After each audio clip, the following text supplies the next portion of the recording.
Asia live T വിയിലെ feng shui പ്രോഗ്രാമിലേക്ക് ഏവർക്കും സ്വാഗതം. നമുക്ക് രണ്ട് വാസ്തുവുണ്ട്, ഒന്ന് ഭാരതത്തിൻ്റെതും ഒന്ന് ചൈനയുടേതും.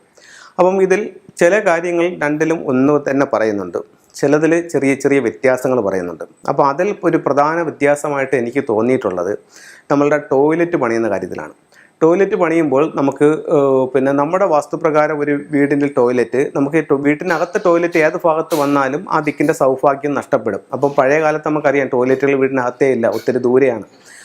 അപ്പോൾ ഇപ്പോൾ അത് വീടുകളിൽ ഒരുപാട് ടോയ്ലറ്റുകൾ വയ്ക്കുന്ന ഒരു അവസ്ഥയിലേക്ക് പോയിട്ടുണ്ട്. അപ്പോൾ നമ്മൾ വാസ്തുവിൽ പറയുന്നത് വടക്ക് പടിഞ്ഞാറ് വേണമെങ്കിൽ ടോയ്ലറ്റ് ആകാം എന്ന് പറയുന്നുണ്ട്. അപ്പോൾ നമുക്ക് ഒരു വീട്ടിൽ പോയി നമ്മൾ വാസ്തു നോക്കി അല്ലെങ്കിൽ ഫെങ്ഷി നോക്കി, ഇത് രണ്ടായാലും നമ്മൾ ഒരു വീട്ടിൽ ചെല്ലുമ്പോൾ രണ്ടും നോക്കും. വാസ്തു എന്തെങ്കിലും പ്രശ്നമുണ്ടോ, ഫെങ്ഷിയിൽ എന്തെങ്കിലും പ്രശ്നമുണ്ടോ നോക്കും. അപ്പോൾ ഒരു വീട്ടിൽ ചെന്ന് നമ്മൾ വാസ്തു നോക്കുമ്പോൾ അതിൻ്റെ വടക്ക് പടിഞ്ഞാറ് ഭാഗത്ത് നമുക്ക് ഒരു ടോയ്ലറ്റ് ഉള്ളതായിട്ട് കണ്ടു. അപ്പോൾ വടക്ക് പടിഞ്ഞാറ് ഭാഗത്ത് ടോയ്ലറ്റ് വന്നാൽ ഫെങ്ഷുയിൽ പറയുന്നത് വീടിൻ്റെ വടക്ക് പടിഞ്ഞാറ് ദിക്ക് ഗൃഹനാഥൻ്റെ ദിക്കാണ്. ഈ ഭാഗത്തൊരു ടോയ്ലറ്റ് വരുമ്പോൾ ഗൃഹനാഥൻ ക്ഷയിച്ചുകൊണ്ടിരിക്കുന്നൊരവസ്ഥ. നമ്മളെ സപ്പോർട്ട് ചെയ്യുന്ന ആൾക്കാർ പൊതുവേ കുറവായിരിക്കും, ബന്ധുക്കളിലും അയൽക്കാരിലും. ഡെയിലി വരുമാനമില്ലാത്തൊരവസ്ഥ. പലർക്കും വടക്ക് പടിഞ്ഞാറ് ടോയ്ലറ്റ് വെച്ചിട്ട് ജോലിയൊക്കെ നഷ്ടപ്പെട്ടു പോയ ഒരുപാട് ആൾക്കാരുണ്ട്. ഗൃഹനാഥൻ ഇപ്പോൾ ഒന്നിനും പോകാതെ വെറുതെ ഇരിക്കുകയാണ്, നല്ല ജോലി ഉണ്ടായിരുന്നു അതൊക്കെ പോയി എന്നൊക്കെ പറയുന്ന ഒരുപാട് വീടുകളുണ്ട്. അപ്പോൾ നമ്മൾ പൊതുവേ കണ്ടുവരുന്നത് വടക്ക് പടിഞ്ഞാറ് ഭാഗത്തുള്ള ടോയ്ലറ്റുകൾ ഇത്തരത്തിലുള്ള ബുദ്ധിമുട്ടുകൾ ഉണ്ടാക്കുന്നു എന്ന് പറയുന്നുണ്ട്. അപ്പോൾ അത് നമുക്ക് കൺസൾട്ട് ചെയ്യുമ്പോഴത്തേ അത് വളരെ ശരിയാണെന്ന് തോന്നിയിട്ടുമുണ്ട്. അപ്പോൾ നമുക്ക് വടക്ക് പടിഞ്ഞാറ് ഭാഗത്തുള്ള ടോയ്ലറ്റ് വന്നാൽ അത് ഗൃഹനാഥന് കുറച്ച് ബുദ്ധിമുട്ടുള്ളതായിട്ട് ഫെങ്ഷുയിൽ കണക്കാക്കുന്നുണ്ട്. അപ്പോൾ നമുക്ക് അറിഞ്ഞോ അറിയാതെയോ നമ്മളിപ്പോൾ വടക്ക് പടിഞ്ഞാറ് ടോയ്ലറ്റ് വെച്ചു. ഇപ്പോൾ നമ്മൾ ഈ പ്രോഗ്രാം കണ്ടപ്പോൾ വടക്ക് പടിഞ്ഞാറ് ഭാഗത്ത് ടോയ്ലറ്റ് വന്നു. ഇപ്പോൾ ഇവിടെ ഞാൻ എടുത്തു പറയാനായിട്ട് ആഗ്രഹിക്കുന്ന ഒരു കാര്യം എന്ന് പറഞ്ഞു കഴിഞ്ഞാൽ, നമ്മളുടെ ഈ പ്രോഗ്രാം കണ്ടിട്ട് ഒരുപാട് ആൾക്കാർ അവരുടെ തന്നെ ഇഷ്ടപ്രകാരം അല്ലെങ്കിൽ ഈ പ്രോഗ്രാമിൽ നിന്ന് വളരെ ചെറുതായിട്ടുള്ള ചില കാര്യങ്ങൾ മാത്രമാണ് നമുക്ക് ഈ പ്രോഗ്രാമിൽ നിന്ന് കിട്ടുന്നത്. നിങ്ങൾക്കിത് കിട്ടുന്നത് നമ്മളെന്ന് പറഞ്ഞാൽ വർഷങ്ങളായിട്ട് ഈ ഇത് പഠിച്ച് അതിൻ്റെ വെളിച്ചത്തിലാണ് നമ്മളിത് ചെയ്യുന്നത്. അപ്പോൾ നിങ്ങൾ കാണാത്തതായിട്ടും നമ്മൾ കാണുന്നതുമായിട്ടുള്ള ഒരുപാട് കാര്യങ്ങൾ ആ വീടിൻ്റെ ഇത് വാസ്തുവുമായിട്ടും അല്ലെങ്കിൽ ആ വീട് വന്ന് കാണുമ്പോഴൊക്കെ ഒരുപാട് വ്യത്യാസങ്ങളുണ്ടാകും.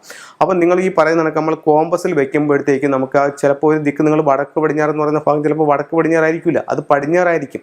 അപ്പോൾ നിങ്ങൾ ഇത് കറക്റ്റായിട്ട് അതിൻ്റെ ഒരു മെഷർമെൻറ്റോ അല്ലെങ്കിൽ അതിൻ്റെ ഒരു ദിക്കുകളോ മനസ്സിലാക്കാതെ നിങ്ങൾ സ്വയമായിട്ട് തന്നെ ഞാനിത് എടുത്ത് പറയുന്നത് ഞാൻ പല വീടുകളിൽ ചെന്നപ്പോഴത്തേക്ക് ഈ പറയപ്പെടുന്ന ടോയ്ലറ്റ് അവിടെ പൊളിച്ചിരിക്കുന്നു. അപ്പോൾ ഇതെന്തോടെ പൊളിച്ച്, അത് സാറിൻ്റെ പ്രോഗ്രാം നമ്മൾ കണ്ടപ്പോഴത്തേക്ക് വടക്ക് പടിഞ്ഞാറ് ടോയ്ലറ്റ് ഉണ്ടെന്നുള്ളതിൽ നമ്മളത് പൊളിച്ച് ക്ലോസറ്റ് എല്ലാം എടുത്ത് മാറ്റി വൃത്തിയാക്കിയതാണ്. അപ്പോൾ ഞാൻ അതിൻ്റെ ഫ്ലൈങ് സ്റ്റാർ കാര്യങ്ങളെല്ലാം എടുത്ത് വീടിനെ കറക്റ്റ് 8 തിരിച്ചപ്പോൾ ഈ പറയപ്പെടുന്ന ടോയ്ലറ്റ് പടിഞ്ഞാറ് വശത്തായിരുന്നു ഇരുന്നത്. അപ്പോൾ ഇവർക്കിത് പൊളിക്കേണ്ട കാര്യമില്ലായിരുന്നു, അതിന് ചെറിയൊരു പരിഹാരം ചെയ്താൽ മാത്രം മതിയായിരുന്നു. അപ്പോൾ എപ്പോഴും നിങ്ങൾ സ്വയം തീരുമാനമെടുത്ത് നിങ്ങൾ അതിന് പൊളിക്കലോ മറ്റു പണികളോ ചെയ്യരുതെന്ന് ആണ് എൻ്റെ ഒരു അഭിപ്രായം. അപ്പോൾ അത് നിങ്ങൾക്ക് ഒരു പക്ഷേ ചിലപ്പം അത് പൊളിക്കേണ്ട ആവശ്യം ഉണ്ടായിരിക്കില്ല, ചിലപ്പോൾ എന്തെങ്കിലും പരിഹാരങ്ങൾ ചെയ്താൽ മതിയാവും. അപ്പോൾ നമ്മൾ പറഞ്ഞു വന്നത് വടക്ക് പടിഞ്ഞാറ് ഭാഗത്തുള്ള ടോയ്ലറ്റിനെ പറ്റിയാണ്. അപ്പോൾ വടക്ക് പടിഞ്ഞാറ് ഭാഗത്തൊരു ടോയ്ലറ്റ് വന്നു, നിങ്ങൾ അറിഞ്ഞോ അറിയാതെ അവിടെ ഒരു ടോയ്ലറ്റ് വെച്ചു. നമ്മളുടെ ഈ പ്രോഗ്രാം നിങ്ങൾ കണ്ടപ്പോൾ ഈ പറഞ്ഞ കാര്യങ്ങൾ നിങ്ങൾക്ക് ശരിയാണെന്ന് നിങ്ങൾക്ക് തോന്നി. അങ്ങനെയാണെങ്കിൽ നിങ്ങൾക്ക് അവിടെ ചെയ്യാവുന്ന ഒരു 2 കാര്യങ്ങൾ ഞാൻ പറയാം. ഒന്ന്, വടക്ക് പടിഞ്ഞാറ് ഭാഗത്ത് ഒരു 20 ലിറ്റർ വെള്ളം ഒരു ബക്കറ്റിൽ വെക്കുക. അപ്പോൾ ബക്കറ്റ് വാങ്ങിക്കാനായിട്ട് പോവുകയാണ്, പുതിയൊരു ബക്കറ്റ് നമ്മളെ ഇല്ലെന്നുണ്ടെങ്കിൽ ഒരു നീല ബക്കറ്റ് വാങ്ങിക്കുന്നത് നല്ലതായിരിക്കും. അപ്പോൾ അതല്ല നമ്മുടെ കയ്യിൽ ബക്കറ്റ് ഉണ്ടെന്നുണ്ടെങ്കിൽ ഒരു പെയിൻറ്റിങ്ങിൻ്റെ ബക്കറ്റ് ഉണ്ടെങ്കിലും ശരി തന്നെ, അപ്പോൾ ആ ബക്കറ്റിൽ വെള്ളം വെച്ചാലും കുഴപ്പമില്ല. അപ്പോൾ 20 ലിറ്റർ വെള്ളം അവിടെ വെക്കുക. എന്നിട്ട് വീടിൻ്റെ പുറത്ത് വടക്ക് പടിഞ്ഞാറ് ഭാഗത്ത് ആ കോർണറിൽ ഒരു 6 റോഡ് വിൻഡ് ചൈം അവിടെ തൂക്കിയിടുക. അപ്പോൾ പല വീടുകളിൽ ചെല്ലുമ്പോഴത്തേക്ക് ആൾക്കാർ ചോദിക്കുന്നുണ്ട്, വിൻഡ് ചൈം എന്താണ് സാറേ എന്ന് ചോദിക്കുന്നുണ്ട്. അപ്പോൾ ഇതാണ് വിൻഡ് ചൈം എന്ന് പറയുന്നത്. ഇതിൻ്റെ പല ക്വാളിറ്റിയിലുള്ളതും പല പൈപ്പുകളുടെ എണ്ണമുള്ളതും ഇന്ന് നമുക്ക് വാങ്ങിക്കാനായിട്ട് കിട്ടുന്നതാണ്. ഇത് നമുക്ക് 6 പൈപ്പുകളാണ്. അപ്പോൾ ഇത് കുറച്ച് ക്വാളിറ്റി ഉള്ളൊരു വെഞ്ചയമാണ്. ഈ 6 പൈപ്പുകളുള്ളൊരു വെഞ്ചയം നിങ്ങളുടെ വീടിൻ്റെ വടക്ക് പടിഞ്ഞാറ് ഭാഗത്ത് തൂക്കിയിടുന്നത് ഈ പറയപ്പെടുന്ന ദോഷങ്ങളെ മറികടക്കാനും ഗൃഹനാഥന് അഭിവൃദ്ധി ഉണ്ടാവാനും നല്ലൊരു ടൂളായിട്ട് ഫെങ്ഷുയിൽ തന്നെ കണക്കാക്കുന്നുണ്ട്. അപ്പോൾ വടക്ക് പടിഞ്ഞാറ് ഭാഗത്ത് ടോയ്ലറ്റ് ഉള്ളവർ ഇത്തരത്തിലുള്ള പരിഹാരങ്ങൾ ചെയ്യാവുന്നതാണ്.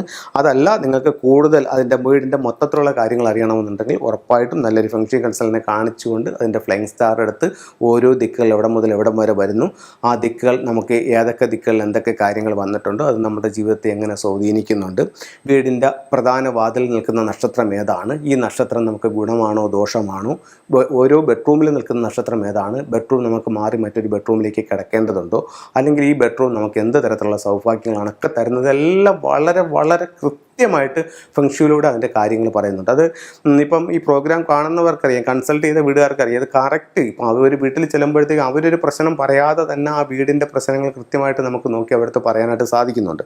അപ്പോൾ പിന്നെ ഫെങ്ഷുയിലെ ഫ്ലൈയിങ് സ്റ്റാർ എന്ന് പറഞ്ഞാൽ അത്രയും കൃത്യമായിട്ടുള്ള ഒരു കണക്കാണ് നമുക്ക് തരുന്നത്. അപ്പോൾ അതിൽ നമുക്ക് കാര്യങ്ങൾ കൃത്യമായിട്ട് മനസ്സിലാക്കാനും പറയാനും പറ്റുന്നുണ്ട്. അപ്പോൾ ഇത്തരത്തിലുള്ളൊരു സയൻസ് ഉണ്ടെന്ന് നിങ്ങൾ മനസ്സിലാക്കുക. നിലവിൽ നിങ്ങൾക്ക് എന്തെങ്കിലും ബുദ്ധിമുട്ടുകൾ, അതായത് ആരോഗ്യം, സാമ്പത്തികം, തൊഴിൽ, വിദ്യാഭ്യാസം, കുടുംബജീവിതം എന്നിവ എന്തെങ്കിലും ബുദ്ധിമുട്ടുകളുണ്ട്, അത് വാസ്തുപ്രകാരമാണെന്ന് നിങ്ങൾക്ക് തോന്നുന്നുണ്ടെങ്കിൽ ഉറപ്പായിട്ടും ഒരു വാസ്തു വിദഗ്ധനെ അല്ലെങ്കിൽ ഒരു ഫെങ്ഷു വിദഗ്ധനെ കാണിച്ചുകൊണ്ട് അവരുടെ അഭിപ്രായങ്ങൾ അനുസരിച്ച് നിങ്ങളത് കറക്റ്റ് ചെയ്താൽ ജീവിതത്തിൽ വിജയം ഉണ്ടാവാനായിട്ട് ഇത് വളരെ ഉപകാരപ്രദം എന്നുള്ള കാര്യത്തിൽ യാതൊരു സംശയവുമില്ല. 1-2 ചെറിയ ടൂളുകൾ കൂടി കാണിക്കാം.